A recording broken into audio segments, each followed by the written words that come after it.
Israel Palestine പ്രതിസന്ധി അതീവ ഗുരുതരമായി തുടരുമ്പോൾ നിർണായക നീക്കത്തിലേക്ക് UN കടക്കുകയാണ്. UN secretary general Antonio Guterres റാഫേലിലെ ഇസ്രയേൽ ആക്രമണത്തെ അപലപിച്ച് രംഗത്ത് വന്നിരിക്കുകയാണ്. ആക്രമണം മാരകമായ പോരാട്ടത്തിൽ നിന്ന് അഭയം തേടുന്ന നിരവധി നിരപരാധികളായ സാധാരണക്കാരെ ഇല്ലാതാക്കുന്നുവെന്നാണ് UN സെക്രട്ടറി ജനറൽ പറഞ്ഞത്. ഭീകരത അവസാനിപ്പിക്കണമെന്ന് പ്രസ്താവിച്ച അദ്ദേഹം ഗാസയിൽ സുരക്ഷിതമായ സ്ഥലമില്ല എന്നും കൂട്ടിച്ചേർത്തു. ഭീകരത അവസാനിപ്പിക്കണമെന്നാണ് പ്രധാനപ്പെട്ട ആവശ്യം. ഇസ്രായേൽ ആക്രമണത്തിൽ കുടിയൊഴിക്കപ്പെട്ടവർക്കുള്ള ക്യാമ്പിൽ 45 പേർ കൊല്ലപ്പെടുകയും 200 പേർക്ക് പരിക്കേൽക്കുകയും ചെയ്തതായി റിപ്പോർട്ടുകളുണ്ട്. മാസങ്ങൾക്കുള്ളിൽ ഇസ്രായേൽ നഗരമായ ടെലവീവിൽ ഹമാസിന്റെ ആദ്യ റോക്കറ്റ് ആക്രമണത്തിന് പിന്നാലെയാണ് ഇസ്രായേലിന്റെ ആക്രമണമെന്നത് എടുത്തു പറയണം. അതേപോലെ തന്നെ UN മനുഷ്യാവകാശ ഹൈക്കമ്മീഷണർ വോൾക്കർ ടർക്ക് ഗാസയിൽ സാധാരണക്കാരുടെ ജീവൻ നഷ്ടപ്പെടുന്നതിൽ ഭയാനകതയാണ് രേഖപ്പെടുത്തിയത്. ഈ അടുത്ത് ഇസ്രായേൽ നടത്തിയ ആക്രമണങ്ങൾ അക്ഷരാർത്ഥത്തിൽ സുരക്ഷിതമായ സ്ഥലമില്ല എന്ന് തെളിയിക്കുന്നതായും അദ്ദേഹം പറഞ്ഞു. ബന്ദികളാക്കിയ എല്ലാവരെയും നിരുപാധികം ഒറ്റയടിക്ക് മോചിപ്പിക്കണമെന്ന UN ഹൈക്കമ്മീഷണർ ഹമാസ് ഭീകരരോടും ആവശ്യപ്പെട്ടു. അന്തർദേശീയ മാനുഷിക നിയമങ്ങളുടെ വ്യക്തമായ ലംഘനമായ അന്തർലീനമായ വിവേചനരഹിതമായ വെടിവയ്പ് ഹമാസ് അവസാനിപ്പിക്കണമെന്നും അദ്ദേഹം പ്രസ്താവിച്ചു. യഹൂദയിലെയും സമാരിയിലെയും ഹമാസ് ഭീകര പ്രവർത്തനം നിയന്ത്രിക്കുകയും തീവ്രവാദ ലക്ഷ്യങ്ങളിലേക്ക് ഫണ്ട് കൈമാറുകയും ചെയ്ത യാസിൻ റാബിയയെ ആക്രമണത്തിൽ കൊലപ്പെടുത്തിയതായി IDF പ്രസ്താവനയിൽ പറഞ്ഞു. IDF ജവാന്മാർ കൊല്ലപ്പെട്ട നിരവധി ആക്രമണങ്ങൾക്ക് പിന്നിൽ റാബിയയും ഉണ്ടായിരുന്നുവെന്നും പറയപ്പെടുന്നുണ്ട്. കൂടാതെ ഹമാസിലെ മറ്റൊരു മുതിർന്ന അംഗമായ ഖാലിദ് നജാർ ജൂഡിയയിലും സമരിയയിലും വെടിവെപ്പ് ആക്രമണങ്ങൾക്കും തീവ്രവാദ പ്രവർത്തനങ്ങൾക്കും നേതൃത്വം നൽകിയതായും പറയുന്നുണ്ട്. ഹമാസിന്റെ ജൂഡിയ സമരിയ ആസ്ഥാനങ്ങളിലെ മുതിർന്ന ഉദ്യോഗസ്ഥനായ നജാർ ജൂഡിയയിലും സമരിയയിലും വെടിവെപ്പ് ആക്രമണങ്ങൾക്കും മറ്റ് തീവ്രവാദ പ്രവർത്തനങ്ങൾക്കും വലിയ രീതിയിലുള്ള പിന്തുണയാണ് നൽകിയിട്ടുള്ളത്.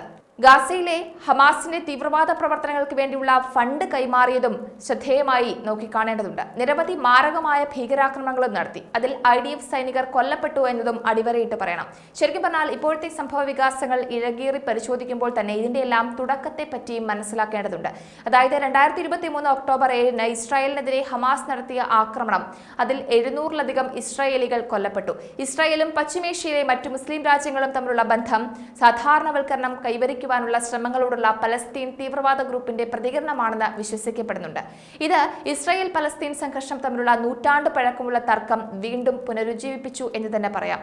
ഹമാസ് പോരാളികൾ ഇസ്രായേലിലേക്ക് റോക്കറ്റുകൾ തൊടുത്തുവിടുകയും ഗാസ അതിർത്തിക്കപ്പുറത്തുള്ള തെക്കൻ ഇസ്രായേലി നഗരങ്ങളിലും പട്ടണങ്ങളിലും ഇരച്ചുകയറി നൂറുകണക്കിന് സൈനികരെയും സാധാരണക്കാരെയും കൊലപ്പെടുത്തുകയും പരിക്കേൽപ്പിക്കുകയും ഡസൻ കണക്കിന് ആളുകളെ ബന്ദികളാക്കുകയും ചെയ്തതോടെയാണ് ഇസ്രായേൽ പലസ്തീൻ സംഘർഷത്തിന്റെ ഇപ്പോഴത്തെ പ്രശ്നം ഉടലെടുത്തത്.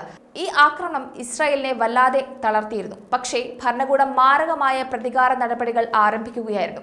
അതിനുശേഷം ഇസ്രായേൽ ക്യാബിനറ്റ് ഹമാസിനെതിരെ ഔദ്യോഗികമായി യുദ്ധം പ്രഖ്യാപിക്കുന്നു. തുടർന്ന് ഗാസയുടെ സമ്പൂർണ്ണ ഉപരോധം നടത്താൻ പ്രതിരോധ മന്ത്രി ഇസ്രായേൽ പ്രതിരോധ സേനയ്ക്ക് നിർദ്ദേശം നൽകി. അതിനുശേഷം ഇരുപക്ഷവും ദിവസേന വെടിവയ്പ്പുകൾ നടത്തി. വടക്കൻ ഗാസയിലെ 1 ദശലക്ഷത്തിലധികം പലസ്തീനിയൻ സിവിലിയന്മാരോട് സാധ്യമായ ഒരു കര ആക്രമണത്തിന് മുന്നോടിയായി ഒഴിപ്പിക്കാൻ ഇസ്രായേൽ ഉത്തരവിട്ടു. എന്നാൽ ഹമാസ് നേതാവ് ഇസ്മായിൽ ഹനിയെ പറഞ്ഞത് ഇങ്ങനെയാണ്: നിങ്ങൾ അറബ് രാജ്യങ്ങൾ ഇസ്രായേലുമായി ഒപ്പുവെച്ച എല്ലാ സാധാരണവൽക്കരണ കരാറുകളും ഈ സംഘർഷം അവസാനിപ്പിക്കില്ല.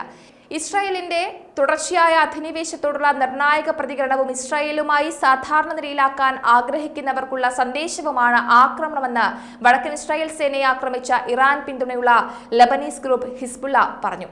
എന്തായാലും യുദ്ധം ഒന്നിനും ഒരു പരിഹാരമല്ല എന്നിരിക്കെ മുന്നോട്ടുള്ള വഴി എന്താണ് എന്നതിലേക്ക് വരികയാണെങ്കിൽ ദ്വിരാഷ്ട്ര പരിഹാരം ആദ്യം തന്നെ എടുത്തു പറയണം. ഇസ്രായേലും പലസ്തീനും വെവ്വേറെ പരമാധികാര രാഷ്ട്രങ്ങളായി നിലകൊള്ളുന്നു. 2 രാജ്യങ്ങളുടെയും അതിർത്തികൾ നിർവചിക്കുക, ഓരോന്നിനും പ്രായോഗികവും തുടർച്ചയായതുമായ പ്രദേശമുണ്ട് എന്ന് ഉറപ്പാക്കാൻ ചർച്ചകൾ ലക്ഷ്യം വെക്കേണ്ടതുണ്ട്. നേരിട്ടുള്ള ചർച്ചകളിൽ ഏർപ്പെടാൻ ഇസ്രായേലിനെയും പലസ്തീനിലെയും ഇരുകക്ഷികളെയും പ്രോത്സാഹിപ്പിക്കേണ്ടതുണ്ട്. അന്താരാഷ്ട്ര മധ്യസ്ഥത ഒരു പ്രധാന പങ്ക് വഹിച്ചേക്കാം എന്നതും എടുത്തു പറയണം. പക്ഷേ ആത്യന്തികമായി കക്ഷികൾ തന്നെ ഒരു ഒത്തുതീർപ്പിന്റെ നിബന്ധനകൾ അംഗീകരിക്കേണ്ടതുണ്ട്. അതിർത്തികൾ, ജെറുസലേമിന്റെ സ്ഥിതി, സുരക്ഷാ ക്രമീകരണങ്ങൾ, അഭയാർത്ഥികൾ, ജലാവകാശങ്ങൾ എന്നിവയുൾപ്പെടെയുള്ള കാതലായ വിഷയങ്ങളിലാണ് ചർച്ചകൾ ശ്രദ്ധ കേന്ദ്രീകരിക്കേണ്ടത്.